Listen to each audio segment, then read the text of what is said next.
Hello friends, super magic રસોઈમાં મિત્રો હું આપનું સ્વાગત કરું છું. આજે હું ટ્રીક અને ટીપનો વિડીયો તમારી સાથે શેર કરું છું. તો તમને ચોક્કસ આ ઉપયોગી થશે. ગમે તો લાઈક કરજો, શેર કરજો અને સબસ્ક્રાઈબ કરવાનું તો ભૂલતા જ નહીં. અને મિત્રો બાજુમાં રહેલું બેલ આઇકનને પણ પ્રેસ કરજો, જેથી કરીને લેટેસ્ટ વિડીયોની માહિતી તમને મળતી રહે. તો હવે હું તમને પહેલી ટીપ શેર કરું છું કે ચોમાસું હોય છે ને ત્યારે આપણે મેઇન ડોર છે, બારી છે કે દરવાજા છે એ ચડી જાય છે, એટલે કે બંધ નથી થતા. સાઈડમાંથી જ આપણે ચડી જાય એટલે કે બંધ ન થાય ને તો આપણે મિસ્ત્રીને બોલાવીને રિપેર કરાવી લઈએ છીએ, એટલે કે રંધો મરાવી લઈએ છીએ. પણ નીચેથી જો ચડી જાય એટલે કે આમ દરવાજો જ આગળ વધતો નથી બંધ કરવા માટે કે ખોલવા માટે, તો શું કરવાનું એનો વિડીયો હું તમારી સાથે શેર કરું છું. તો એના માટે તમારે શું કરવાનું ખબર છે? આવો કાચ કાગળ આવે છે એ લેવાનો છે. તો મિત્રો જો ચોમાસામાં છે ને આપણે આ દરવાજા જુઓ એટલે સુધી જાય છે, આ પાછળ નથી જતો, અહીંથી ચડી ગયો છે. તો એના માટે શું કરવાનું તમને ખબર છે? કે આપણે કાચ કાગળ આવે છે ને એ લેવાનો છે. આ રીતે આપણે કાચ કાગળને આવી રીતે રાખી દેવાનો છે. આ દરવાજો ચડી ગયો છે ને તો આવી રીતે આપણે કાચ કાગળ તમારે એમને એમ ના રહીએ ને તો બે બાજુ ટેપ લગાવી દેવાની. કાચ કાગળ પણ નહીં ખસે અને આ રીતે તમારે ફિટ થઈ જશે. આવી રીતે તમે ટેપ લગાવી દેશો ને તો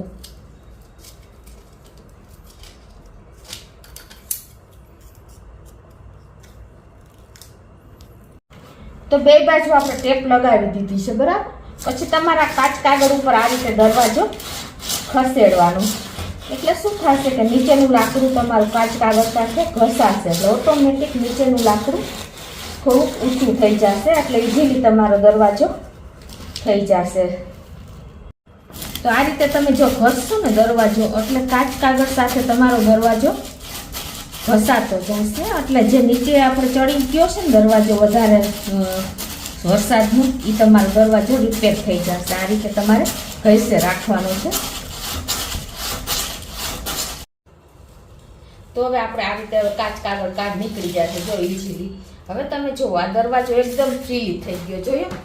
જો થઈ ગયો ને, જો આટલો દરવાજો આપણો જાતો નહોતો ને ઇઝીલી જવા માંડ્યો, જો જોયું. એટલે આ રીતે કાચ કાગળ તમારે ઉપયોગી થશે. તો હવે બીજી ટ્રીક શેર કરું છું. તો એમાં જો આપણે ટ્રાવેલિંગ બેગ હોય છે જે આપણે લાંબો સમય સુધી વપરાતી હોય છે ને, તો આ એના જે આ વ્હીલ હોય છે ને એ એકદમ ખરાબ થઈ જાય છે, એટલે કે ઘસાઈ જાય છે. તો એને તમારે એ સારા રાખવા હોય ને લાંબો ટાઈમ સુધી, તો એક આઈડિયા મારવાનો છે.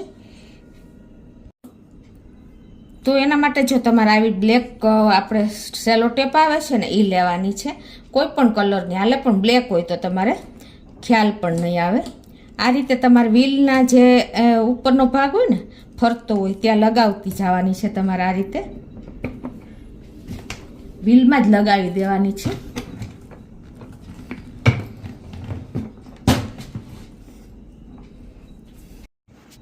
તો આ રીતે તમારે કાળી ટેપ લેવાની છે અને પછી જો આ રીતે તમારે વ્હીલમાં લગાવતી જવાની છે.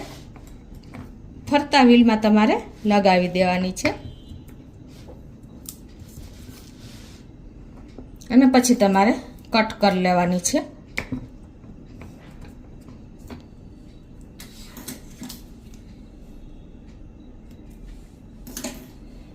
આ રીતે તમે જો બધા વ્હીલમાં ટેપ લગાવી દેશો ને એટલે તમારા વ્હીલ પણ નહીં ઘસાય અને લાંબો સમય સુધી તમારે એવા ને એવા વ્હીલ રહેશે.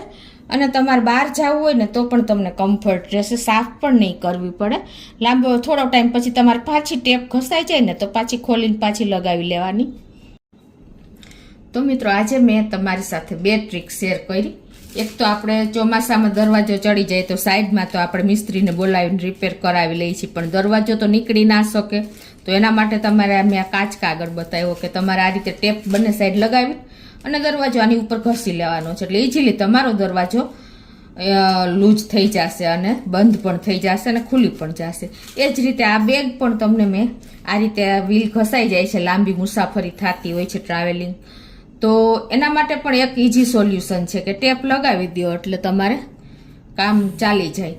તો બંને વિડીયો તમને ઉપયોગી થશે. ગમે તો લાઈક કરજો, શેર કરજો અને સબસ્ક્રાઈબ કરવાનું તો ભૂલતા જ નહીં.